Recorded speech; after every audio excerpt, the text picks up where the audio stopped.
Now, if I were to say the king of monsters, what would come to mind? Thanks to clever marketing and years of movies, many of you probably think of this, Godzilla, and with good reason. But in the ancient Greek world, the king, or the father of all monsters, is this. This is Typhon. Typhon, you see, is the result of the gods getting a little big for their britches. You see, Gaia, Earth, the mother of all things, quickly began to realize that her Olympian grandchildren were growing and getting stronger, not only in their own powers, but in their confidence. And quickly she began to realize the hubris of such actions. You see, Zeus, who had claimed the cosmos, was over his head. Truly a great force, one that she could not tolerate any longer. So, trying to humble her grandson and show the gods what for, Gaia mated. Not with anything, no, not even with her husband, Uranus. No, she found Tartarus, the pit, the darkness, whatever you wish to call it. And they conceived a child. This child was a mountain-shaking, earth-breaking, ground-quaking monstrosity, consisting of dozens of snake heads, and wings, and scales, and tails.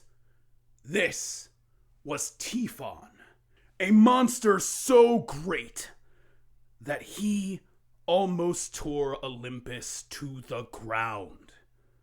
In combat with Zeus and the other gods, he brought them to their knees, desperate, pleading, many fleeing.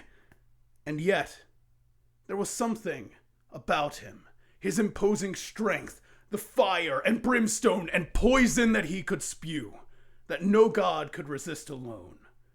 And that was when they didn't fight alone. You see, after being beaten, torn apart, in some tellings having his tendons removed from his body, Zeus came, and with aid did battle with Typhon. Lightning was flung, tremors reached, thunder pealed, and eventually the monster was weakened, not defeated. And so, with great strength and with aid of his fellow Olympian brethren, a mountain was dropped on Typhon, crushing him, imprisoning him for all eternity. This mountain is Mount Etna. For those of you unaware, Mount Etna is a Mediterranean volcano that is extremely active. And the eruptions and occurrences around this mountain in the ancient Greek world were attributed to Typhon, who was growing stronger, angrier.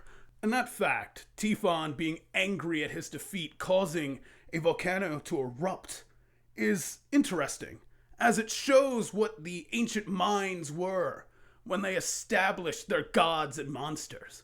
Mostly, religion has arisen to dictate things that humans could not understand through history.